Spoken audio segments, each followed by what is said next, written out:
insya Allah hari ini kita akan belajar ya, dan ini adalah pertemuan terakhir kita di dalam menyelami perjalanan sirah Nabi kita Muhammad sallallahu alaihi wasallam.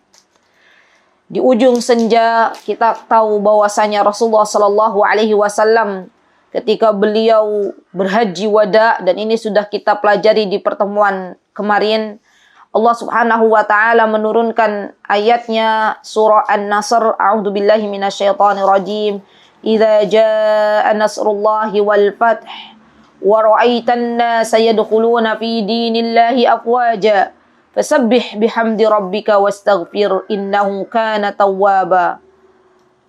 Kemudian Rasulullah sallallahu alaihi wasallam setelah diturunkan ayat kepada beliau surah An-Nasr, beliau mengucapkan sebuah perkataan perpisahan kepada para sahabat, di mana beliau mengatakan, wahai para sahabat, wahai orang-orang yang mengikuti atau yang akan berhaji, lita'khudhu anni manasikakum, pelajarilah dariku tata cara haji kalian.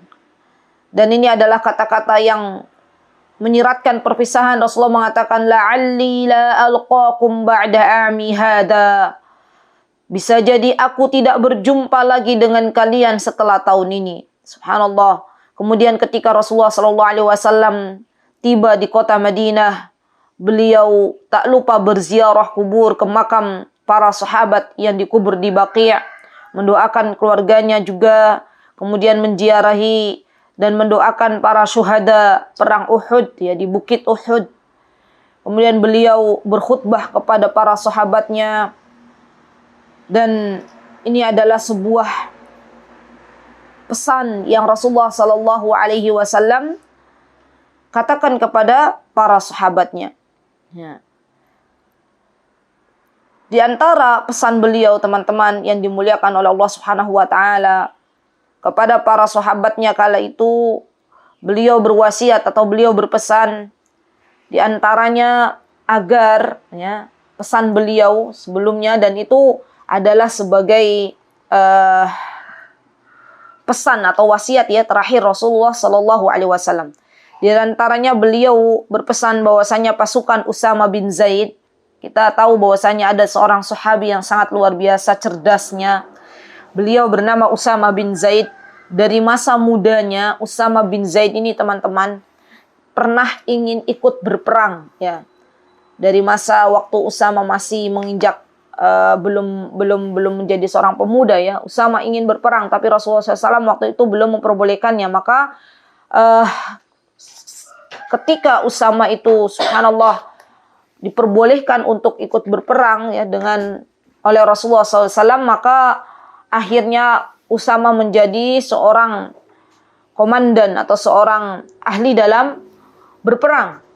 Dan ketika Rasulullah SAW sebelum wafat, maka beliau memerintahkan Usama bin Zaid untuk memimpin pasukan yang akan diberangkatkan ke Romawi. Ya, jadi Usama bin Zaid menjadi seorang komandan, ya, komandan perang untuk masuk ke dalam, untuk menyerang atau untuk masuk ke dalam peperangan yang memerangi orang-orang Romawi kala itu.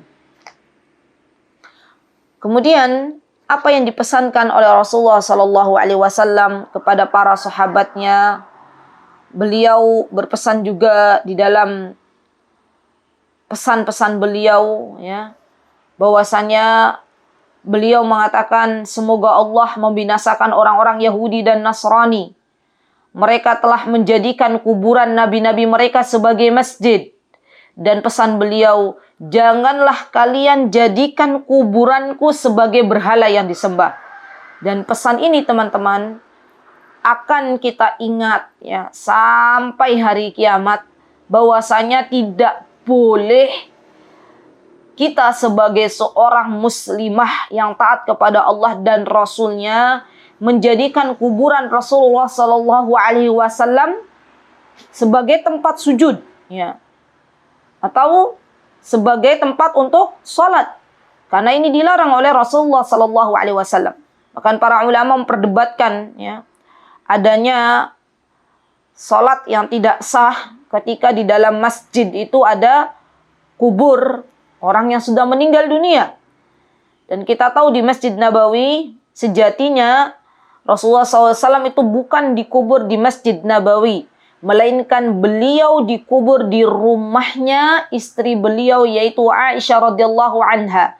Jadi beliau meninggal di pangkuan istri tercinta beliau, ya, Siti Aisyah. Maka tidaklah semua nabi kecuali dikubur di tempat yang ada kaidah yang menyebutkan bahwasanya tidaklah semua nabi itu kalau meninggal dunia pasti dikubur di tempat dia meninggal, ya, di tempat mereka meninggal. Maka Rasulullah SAW ketika itu beliau meninggal di kamarnya istri tercinta beliau, yaitu Aisyah radhiyallahu anha, dan Rasulullah sallallahu alaihi wasallam akhirnya dikubur di rumah Aisyah. Nah, adanya perluasan Masjid Nabawi yang mana akhirnya rumah Aisyah masuk ke dalam Masjid Nabawi, ya. Jadi bukan kubur Rasulullah SAW bukan berada di dalam masjid, ya, sejatinya karena ada perluasan maka akhirnya masuk. Baik, kemudian apa pesan beliau, teman-teman? Di antara wasiat beliau yang pernah beliau katakan kepada para sahabatnya sebelum beliau meninggal dunia, di antaranya beliau berpesan kepada orang-orang muhajirin, ya, agar berbuat baik kepada orang-orang ansor, Beliau mengatakan bahwasanya kepada para sahabatnya, wahai para sahabatku, engkau tahu para muhajirin saat ini semakin banyak jumlahnya. Ya, sejak Fathul Makkah, maka orang-orang berbondong-bondong, ya, dari orang-orang kafir Makkah masuk ke dalam Islam. Maka Rasulullah SAW meminta kepada orang-orang muhajirin untuk berbuat baik kepada orang-orang Ansor, ya. Karena orang-orang Ansor yang menolong dakwah Islam ketika Rasulullah SAW diusir dari tempat tinggal beliau, yaitu Makkatul Mukarramah, ya. Maka Rasulullah SAW pun mewasiatkan kepada orang-orang muhajirin agar memuliakan orang-orang Ansor ketika Rasulullah SAW sudah meninggal dunia, ya. Dan ini ada, nanti insyaallah ada mutiara hikmah di balik itu semuanya, karena tentunya kenapa Rasulullah SAW menyuruh orang-orang muhajirin untuk berbuat baik ke orang Ansor, ya. Karena orang-orang Ansor mereka telah lebih dahulu mengenal dakwah Islam, ya. Jadi orang-orang Ansor adalah orang-orang yang pertama kali beriman, ya.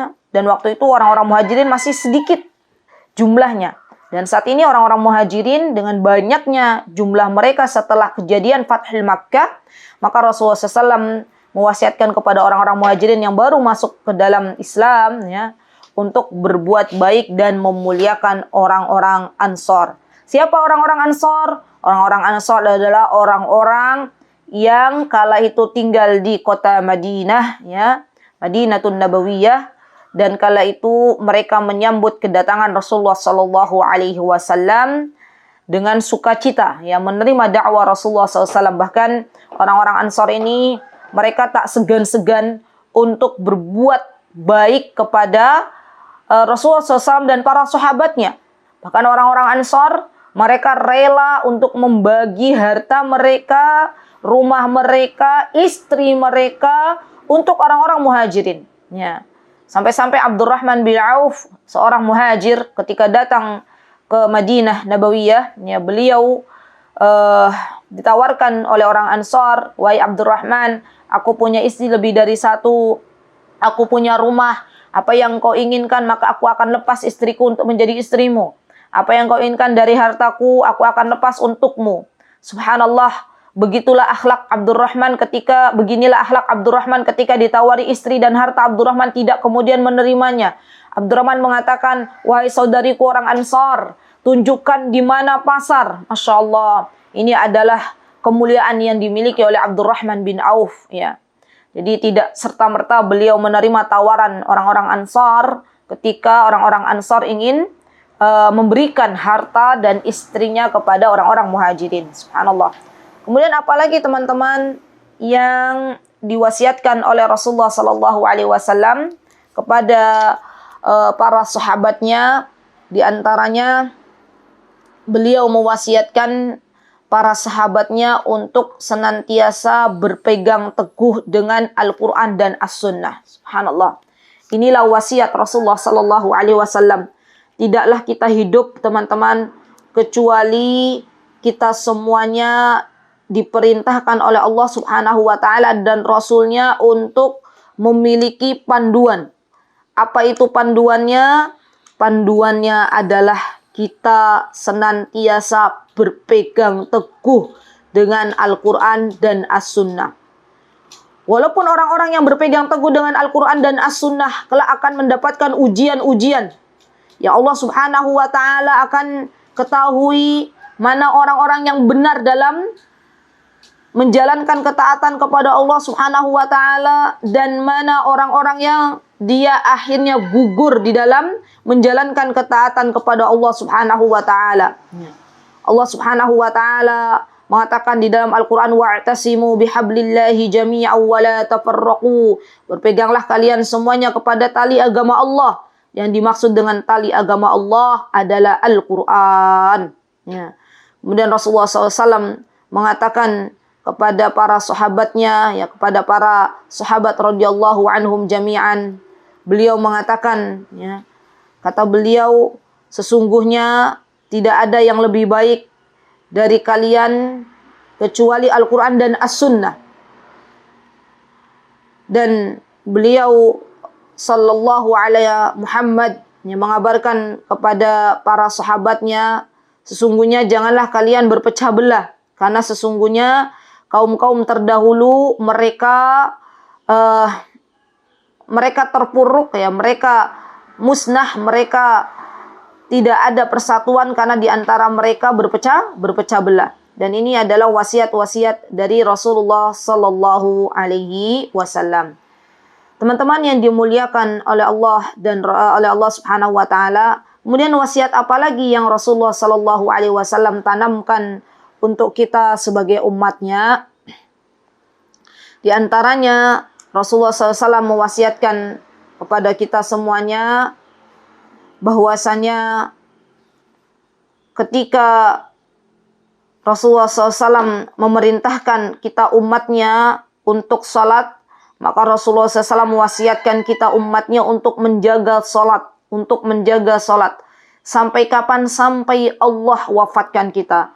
Dan kita tahu teman-teman yang dimuliakan oleh Allah Subhanahu wa Ta'ala, bahwasanya perintah salat itu tidak melalui malaikat Jibril. Perintah salat langsung Allah Subhanahu wa Ta'ala angkat Rasulullah SAW dalam peristiwa Isra Mi'raj, dan Allah Subhanahu wa Ta'ala yang memerintahkan atau yang mengatakan kepada Rasulullah SAW untuk perintah salat ini. Dan kita tahu bahwasanya salat adalah sebuah perintah dari Allah Subhanahu wa Ta'ala yang tidak gugur kecuali ada udzur syar'i. Ya. Jadi keadaan apapun, orang kalau misalnya bisa sholat dengan keadaan sehat walafiat, dia bisa sholat berdiri. Kalau dia tidak bisa berdiri, dia bisa duduk. Kalau tidak mampu untuk duduk, dia bisa berbaring. Kalau seandainya berbaring saja tidak kuat untuk sholat, maka mengejapkan mata, ya, sebagai isyarat, ya, untuk dia sholat itu diperbolehkan. Subhanallah. Dan sholat adalah sebuah kewajiban kapanpun dan dimanapun ia berada. Dalam keadaan peperangan ada yang namanya sholat khauf, ya, diperintahkan untuk sholat dalam keadaan perang. Dalam keadaan safar, maka ada keringanan yang Allah Subhanahu wa Ta'ala berikan, yaitu sholat qasar, dikasar 4 menjadi 2. Dalam keadaan sedang berada di kendaraan, maka dia sholat di atas kendaraannya. Subhanallah. Dan ini semuanya adalah menjadi wasiat terakhir Rasulullah SAW agar kita menjaga sholat kita dan tidak melalaikannya. Kemudian di antara wasiat beliau, yaitu beliau mewasiatkan untuk berbuat baik kepada para budak. Berbuat baik kepada orang-orang yang memiliki budak-budak agar tidak berbuat semena-mena. Hendaklah berbuat baik kepada budak-budak karena sesungguhnya majikan-majikan akan dimintai pertanggungjawabannya kelak di hadapan Allah Subhanahu wa Ta'ala. Dan wasiat beliau sebelum beliau meninggal dunia, teman-teman, beliau juga berpesan untuk mengeluarkan orang-orang Yahudi dari Jazirah Arab, ya. Karena kita tahu orang-orang Yahudi adalah orang-orang yang diberikan ilmu oleh Allah Subhanahu wa taala tapi mereka tidak mau mengamalkannya. Ya. Orang-orang Yahudi dimanapun mereka berada sampai hari kiamat, mereka akan berbuat curang. Mereka tak segan-segan membunuh musuh dan kawan. Ya. Inilah sifat-sifat orang Yahudi. Maka Rasulullah SAW tahu persis sifat-sifat orang-orang Yahudi. Dan beliau mewasiatkan untuk mengeluarkan orang-orang Yahudi dari Jazirah Arab. Ya. Karena kemudaratan yang mereka berikan sangat-sangat membahayakan kaum muslimin. Sampai kapanpun, teman-teman yang dimuliakan Allah, jangan pernah kita menjadikan orang-orang Yahudi sebagai teman di dalam kehidupan kita. Karena sesungguhnya sifat di antara sifat mereka, mereka senantiasa mengkhianati orang-orang, baik itu kawan maupun lawan. Taib. Kemudian Rasulullah SAW juga berpesan kepada umatnya, ya, kepada para sahabat, untuk jangan terlalu berlomba-lomba mengejar dunia, kata Rasulullah SAW. Karena binasanya umat-umat terdahulu itu disebabkan karena mereka terlalu mengejar dunia. Ya. Kita tahu dunia adalah tempat singgah kita yang sementara. Dan kita semuanya kelak akan menuju Allah Subhanahu wa ta'ala. Dan kita semuanya akan menemui ajal. Ya.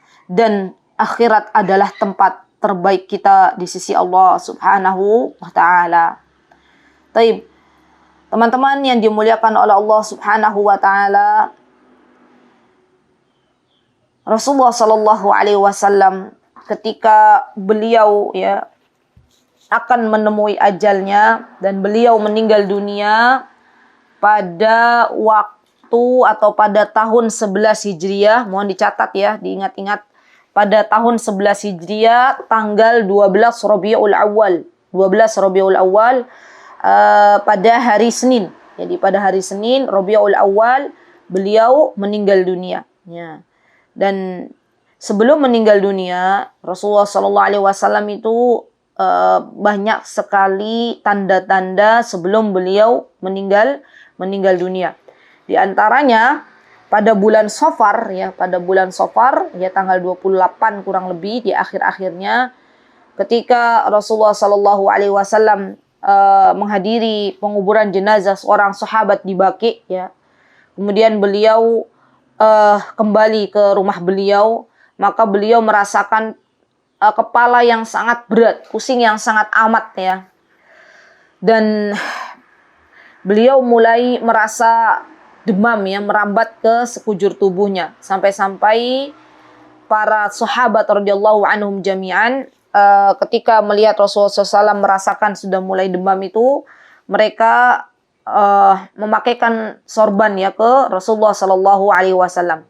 Dan Rasulullah SAW, teman-teman, mulai sakit sampai meninggal itu kurang lebih 13 hari. Ya. Ada para ulama sirah mengatakan 14 hari. Wallahu ta'ala alam bisawab. Jadi sekitar 13 sampai 14 hari, ya, Rasulullah SAW sakit sebelum Rasulullah Sallallahu Alaihi Wasallam wafat. Ya. Taib. Kemudian di akhir-akhir pekan sebelum Rasulullah Sallallahu Alaihi Wasallam wafat, Rasulullah Sallallahu Alaihi Wasallam bertanya kepada istri-istri beliau. Ya. Beliau mengatakan, di mana giliranku besok? Di mana giliranku besok? Dan para istri-istri beliau, ya, ketika itu mengatakan kepada Rasulullah SAW, mereka sangat memahami maksud Rasulullah SAW. Maka beliau, para istri-istri beliau mengizinkan Rasulullah SAW untuk tinggal di tempat Aisyah. Ya, jadi ini sebuah tanda bahwasanya Rasulullah SAW itu sebelum wafat beliau pun adil kepada istri-istri beliau. Ya. Dan ketika istri-istri beliau sudah memberikan izin kepada Rasulullah SAW untuk tinggal di tempat Aisyah di detik-detik pekan-pekan sebelum Rasulullah SAW wafat, maka Rasulullah SAW ketika itu berjalan teman-teman diapit ya, dipegangi oleh Al-Fadl bin Abbas dan Ali bin Abi Thalib. Kepala beliau diikat dengan kain, kemudian beliau dengan lemasnya melangkahkan kakinya hingga memasuki rumah Aisyah radhiyallahu anha dan menghabiskan pekan-pekan terakhir ya dari detik-detik kehidupan beliau di rumah Aisyah radhiyallahu anha ya, yaitu putri Abu Bakar As-Siddiq radhiyallahu anhu. Nah, di hari Rabu sebelum Rasulullah SAW wafat, ya berarti 5 hari sebelum Rasulullah SAW wafat, demam menyerang seluruh tubuh beliau hingga akhirnya beliau pun menggigil ya. Bahkan beliau pingsan teman-teman karena sakitnya semakin parah ya. Kemudian beliau sadar kembali dari pingsan beliau dan beliau meminta kepada Aisyah, siramkanlah kepadaku 7 gayung air ya. 7 gayung air, dan beliau meminta kepada Aisyah meminta kepada para sahabat untuk menyiapkan 7 gayung air tersebut ya, dan akhirnya menyiramkan ke kepala beliau dan beliau mengatakan cukup setelah 7. Kemudian beliau teman-teman saat itu keadaannya mulai membaik ya. Dan beliau masuk ke dalam masjid ya dalam keadaan kepala diikat dengan sorban dan beliau sempat berkumpul dengan para sahabatnya ya. Dan ketika beliau turun dari mimbar ya, setelah melaksanakan sholat duhur, kemudian beliau sempat mengatakan kepada para sahabatnya, dan itu perkataan yang Rasulullah SAW ucapkan.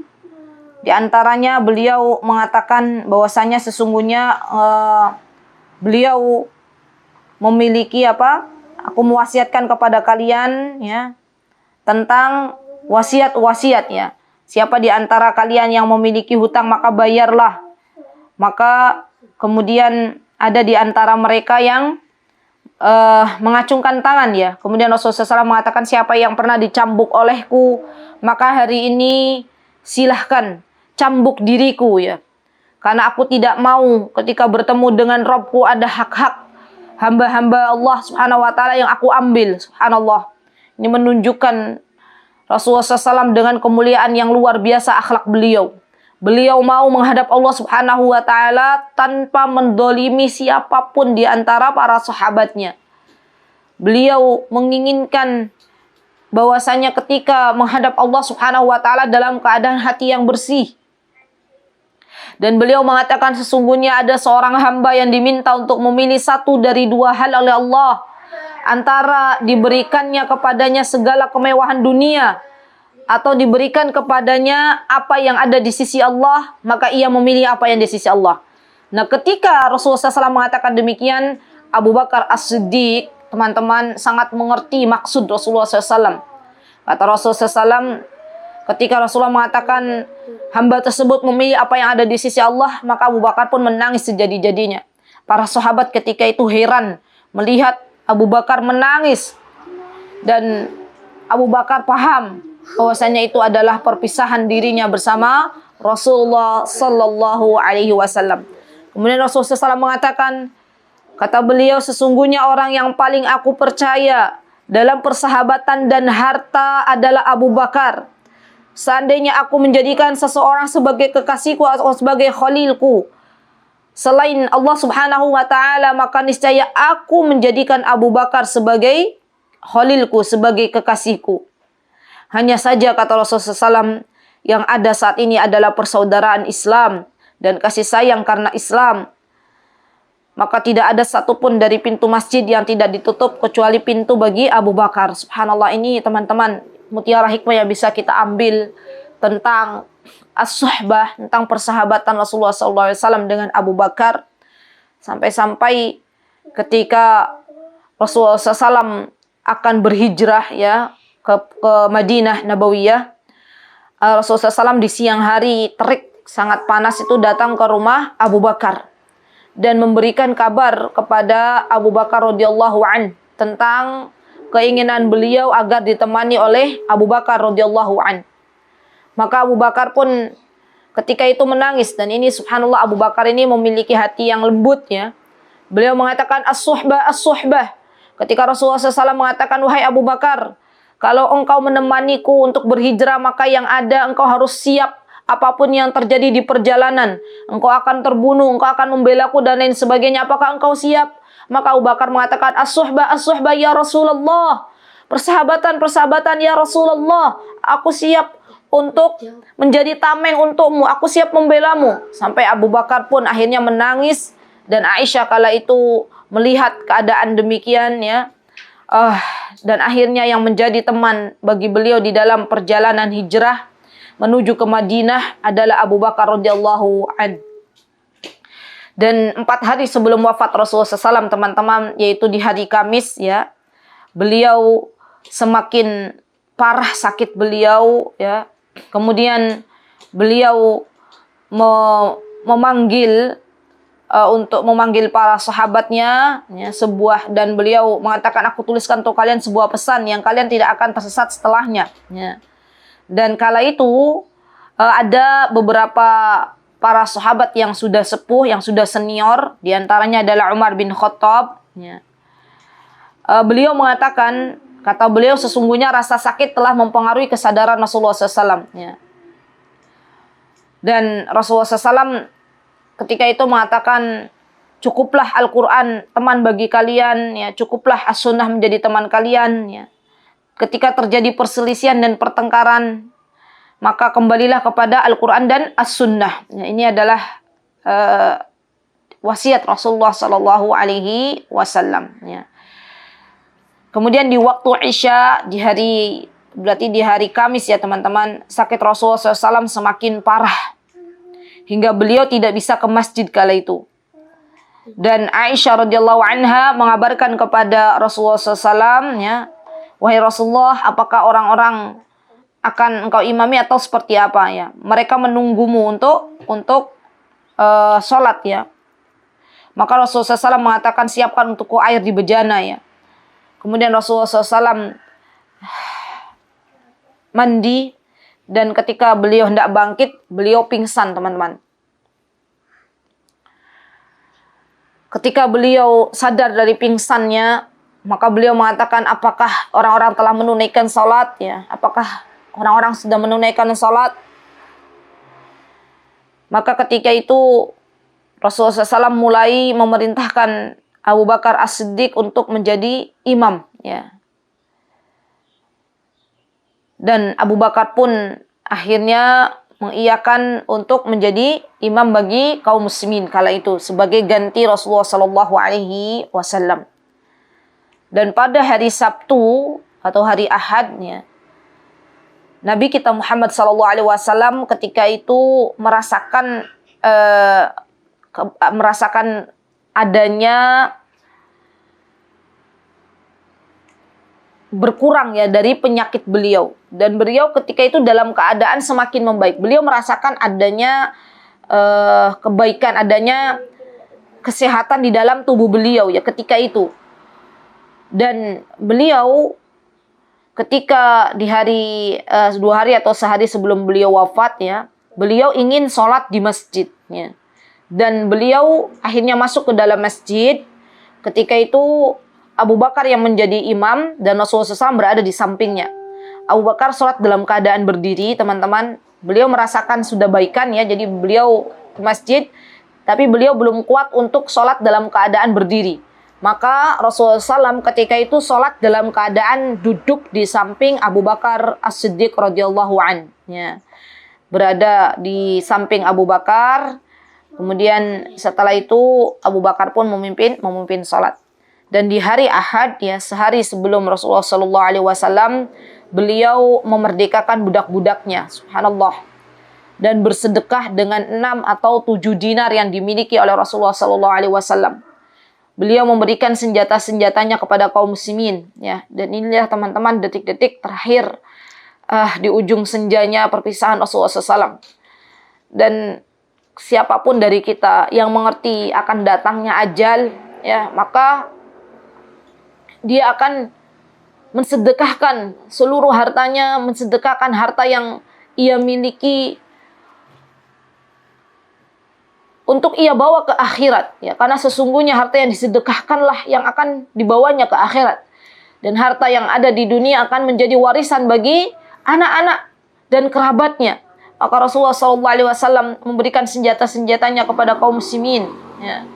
Dan di malam harinya Aisyah radhiyallahu an, ya, beliau menemani Rasulullah SAW. Anas bin Malik mengatakan bahwasanya di hari Senin, ya, pada waktu salat subuh, dan ketika itu Abu Bakar radhiyallahu an menjadi imam. Kemudian tiba-tiba Rasulullah SAW membuka tirai dari kamar Aisyah. Jadi di hari Senin subuh itu Rasulullah SAW sudah tidak lagi ke masjid, tapi Rasulullah SAW membuka tirai yang ketika itu rumah Aisyah dekat sekali dengan masjid, dan Rasulullah SAW dalam keadaan tersenyum, ya, tersenyum. Ada yang memberitahu Abu Bakar ketika itu akan memulai sholat, maka Abu Bakar pun mundur ke belakangnya, mengira bahwasanya Rasulullah SAW ingin keluar menunaikan salat dan mempersilakan Rasulullah SAW untuk menjadi imam, ya. Dan Rasulullah SAW memberikan isyarat, ya, dengan telunjuk beliau agar mereka tetap salat diimami oleh Abu Bakar As-Siddiq. Dan di waktu duha pada hari Senin, teman-teman, ya, tepatnya di hari Senin 12 Rabiul Awal, maka Rasulullah SAW memanggil Fatimah, putri kesayangan beliau. Beliau membisikkan sesuatu kepada putri beliau, yaitu Fatimah. Maka Fatimah pun menangis, ya. Kemudian beliau memanggilnya lagi dan membisikkan sesuatu kepada Fatimah. Maka Fatimah pun tertawa, ya. Dan Aisyah radhiyallahu anha kala itu bertanya kepada Fatimah, ya, wahai Fatimah, apa yang Rasulullah SAW bisikkan? Fatimah belum menjawabnya sampai akhirnya beliau menjawab pertanyaan Aisyah ketika Rasulullah SAW sudah meninggal dunia, ya. Nah, apa bisikan pertama yang menjadikan Fatimah menangis, teman-teman? Di antaranya beliau membisikkan ke telinga Fatimah, ya, bahwasanya kata beliau, wahai Fatimah, engkau adalah orang yang pertama kali dari keluargaku yang akan mengikutiku, ya. Dan itu benar. Fatimah ketika itu meninggal 6 bulan setelah Rasulullah Sallallahu Alaihi Wasallam meninggal dunia. Kemudian Rasulullah SAW memberikan kabar kepada Fatimah, wahai Fatimah, engkau akan menjadi penghulu bagi para wanita-wanita surga. Dan kala itu Fatimah pun tertawa dengan yang dibisikkan oleh Rasulullah Sallallahu Alaihi Wasallam. Dan kala itu juga Rasulullah SAW memanggil cucu-cucu beliau, yaitu Hasan dan Husain, ya, mencium keduanya dan berwasiat kepada mereka untuk berbuat baik, ya. Subhanallah. Dan tak lupa Rasulullah SAW memanggil istri-istri beliau, menasihati mereka, mengingatkan mereka agar senantiasa bertakwa kepada Allah Subhanahu wa Ta'ala. Kemudian akhirnya Rasulullah Sallallahu Alaihi Wasallam, ya, di detik-detik kematian Rasulullah Sallallahu Alaihi Wasallam, ketika itu datanglah Abdurrahman bin Abu Bakar, jadi adiknya Aisyah, membawa siwak, ya, membawa siwak. Dan Rasulullah SAW itu melihat, memandang apa yang dibawa oleh Abdurrahman, ya. Aisyah radhiyallahu an tahu bahwasanya Rasulullah SAW menginginkan siwak tersebut, ya. Akhirnya Aisyah, kakaknya Abdurrahman, meminta siwak tersebut, ya, dan memamahnya, memamahki apa ya bahasanya, mengunyah, ya, mengunyah, dilunakkan siwaknya oleh Aisyah, kemudian diberikannya untuk Rasulullah SAW. Maka Rasulullah SAW setelah lembut itu siwaknya diberikannya, Rasulullah SAW menggosokkan pada giginya. Subhanallah. Dan ini persiapan Rasulullah SAW ketika menghadap Allah Subhanahu Wa Taala, teman-teman. Bukan hanya persiapan untuk ibadah, melainkan Rasulullah SAW menginginkan bahwasanya ketika menghadap Allah Subhanahu Wa Taala, mulut beliau dalam keadaan harum. Rasulullah SAW menyiapkan segalanya sampai-sampai beliau Sallallahu Alaihi Wasallam ingin bertemu dengan Allah Subhanahu Wa Taala dalam keadaan bersih, ya. Dan ketika itu beliau di detik-detik terakhir, ya, beliau akan wafat. Beliau meminta bejana yang berisi air dan memasukkan kedua tangannya ke dalam air tersebut, ya, mengusapkan ke wajah beliau, dan beliau mengatakan, wa inna lil mauti la sakarat, wa inna ilaha illallah, wa inna lil mauti la sakarat. Aku bersaksi kepada Allah Subhanahu wa taala, tidak ada ilah selain Allah Subhanahu wa taala. Sesungguhnya dalam kematian itu pasti ada sakarat. Sesungguhnya kematian itu mengalami sakarat. Kita bisa lihat teman-teman, sekelas kekasihnya Allah Subhanahu wa taala yaitu Rasulullah sallallahu alaihi wasallam saja mengalami sakarat. Bagaimana dengan kita ketika menghadap Allah Subhanahu wa taala? Semoga Allah Subhanahu wa taala meringankan sakarat kita. Karena sesungguhnya setiap kematian itu pasti ada sakarat. Allahumma inna nas'aluka bihusnil khatimah. Ya Allah, berikanlah kepada kami husnul khatimah dan ringankanlah sakarat kami, ya Rabb.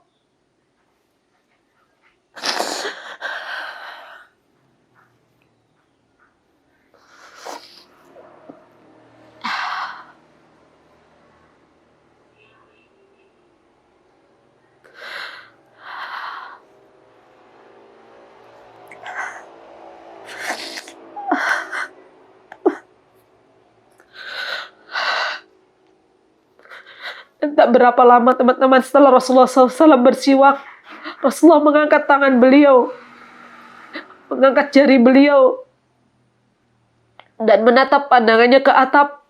Kedua bibirnya bergerak. Dan Aisyah radhiyallahu anha mendengarkannya. Beliau berkata, bersama-sama dengan orang yang telah engkau anugerahi nikmat, yaitu para nabi as-siddiqin, orang-orang yang mati syahid dan orang-orang yang salih. Ya Allah, ampunilah dan kasihinilah aku. Pertemukan aku dengan Ar-Rafiqul A'la.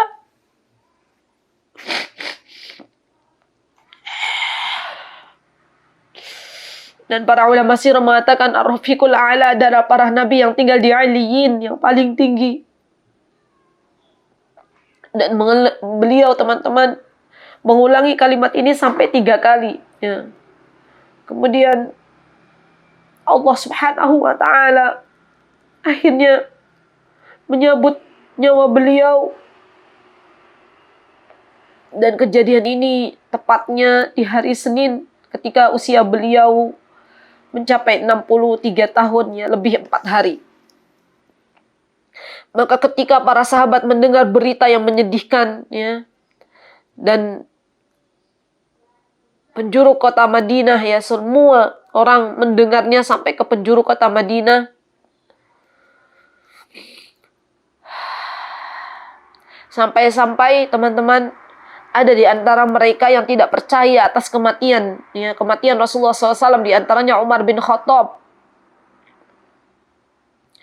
Maka Abu Bakar As-Siddiq dengan gagah beraninya beliau mengabarkan, ya, kepada para sahabatnya yang hadir di masjid kala itu, dan beliau mengatakan, sesungguhnya Rasulullah SAW telah meninggal dunia. Sesungguhnya Rasulullah SAW saat ini telah menghadap Allah Subhanahu wa taala. Dan beliau mengatakan, siapa yang menyembah Muhammad, sesungguhnya Muhammad telah mati, sesungguhnya Muhammad telah tiada, sesungguhnya Muhammad telah meninggal dunia. Dan siapa yang menyembah Allah Subhanahu wa taala fahuwa hayy, maka Allah Subhanahu wa taala hidup. Dan Abu Bakar mengatakan sebuah firman Allah Subhanahu wa taala, "Wa ma Muhammadun illa rasul qad khalat min qablihi rusul." Muhammad itu tidak lain hanyalah seorang rasul. Sungguh telah berlalu sebelumnya beberapa orang rasul. Afa imma ta'u qutila qalabtum ala a'qabikum wa man yanqalib ala aqibaihi falan yadurrullaha syai'a wa sayajzillahu syakirin. Kata beliau, kata Abu Bakar radhiyallahu an, apakah jika dia wafat, ya, apakah ketika Rasulullah SAW wafat atau dibunuh,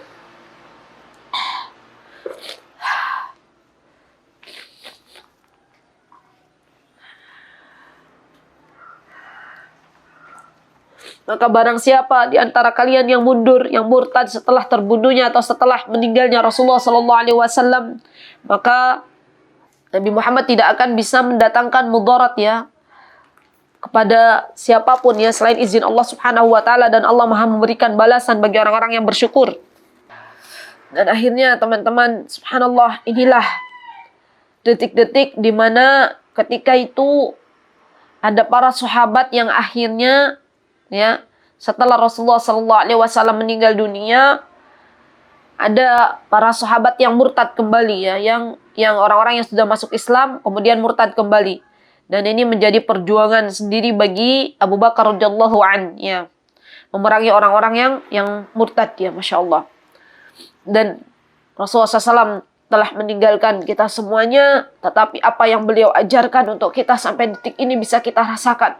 Perjuangan beliau, teman-teman yang dimuliakan oleh Allah Subhanahu wa taala, untuk kita bisa mengenal Islam begitu luar biasa. Sampai-sampai beliau, kita ingat di dalam pelajaran-pelajaran yang sudah kita ambil ya sebelumnya, di mana Rasulullah SAW ketika itu beliau sholat di depan Ka'bah, beliau dilempari kotoran-kotoran unta ya di pundak beliau, maka beliau pun bersabar atas apa yang dilemparkan oleh musuh-musuh Islam. Datanglah Fatimah putri beliau menyibakkan kotoran-kotoran unta dari jasad beliau, dan beliau pun akhirnya bangun dari sujud beliau. Dan bagaimana ketika Rasulullah SAW kita lihat di peperangan Badar, di mana para sahabat kala itu sedang dalam keadaan berada di tenda-tenda mereka ya untuk mempersiapkan besok pada hari Badar ya. Maka Rasulullah SAW bermunajat kepada Allah Subhanahu wa taala. Rasulullah salat dan memohon kepada Allah Subhanahu wa taala, "Wahai Rabbku, jika Engkau tidak memenangkan kami pada peperangan Badar, maka Engkau tidak akan disembah di dunia ini, maka kami tidak akan menyembahmu, wahai Rabbku." Dan Allah Subhanahu wa taala mendengar doa Rasulullah sallallahu alaihi wasallam, dan Allah memenangkan peperangan Badar atas jasa beliau sallallahu alaihi wasallam. Akhirnya kita bisa mengenal Islam yang mulia ini. Atas jasa Rasulullah sallallahu alaihi wasallam, akhirnya kita bisa memegang dinul Islam sampai detik ini. Maka alangkah baiknya saya ajak diri saya dan teman-teman, jangan pernah kita lelah untuk bersalawat kepada Rasulullah sallallahu alaihi wasallam. Karena sesungguhnya pengorbanan beliau begitu besar. Karena sesungguhnya apa yang beliau rasakan di kala hidup beliau untuk memperjuangkan dinul Islam begitu besar dan begitu luar biasa. Mari kita bersalawat kepada Rasulullah sallallahu alaihi wasallam. Allahumma salli ala Muhammad wa ala ali Muhammad. Bahkan beliau di detik-detik terakhir kehidupan beliau mengatakan, ummati, ummati, wahai umatku, wahai umatku. Masya Allah, beliau mengingat kita semuanya sebagai umat Rasulullah SAW. Semoga Allah Subhanahu wa taala menjadikan diri kita semuanya orang-orang yang senantiasa berpegang teguh dengan apa yang diajarkan oleh Rasulullah SAW, dan tidak mencari sesuatu yang tidak pernah diajarkan oleh Rasulullah SAW sebagai bakti kita kepada Allah dan Rasulnya. Semoga kita semuanya diberikan keistiqomahan oleh Allah Subhanahu wa taala, diberikan taufiknya untuk senantiasa memegang teguh apa-apa yang ada di dalam Al-Qur'an dan As-Sunnah, karena itu menjadi wasiat Rasulullah sallallahu alaihi wasallam. Dan semoga kita semuanya kelak dipertemukan dengan Rasulullah sallallahu alaihi wasallam. Alhamdulillahilladzi bi ni'matihi tatimmus shalihat. Selesailah hari ini kajian sirah. Semoga bisa diambil manfaatnya. Jika ada yang salah pastinya datang dari saya, karena saya masih banyak kekurangan di sana sini.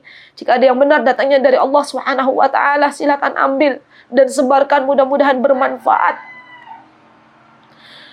Aqulu qauli hadza wastaghfirullah li wa lakum wa akhiru da'wana alhamdulillah.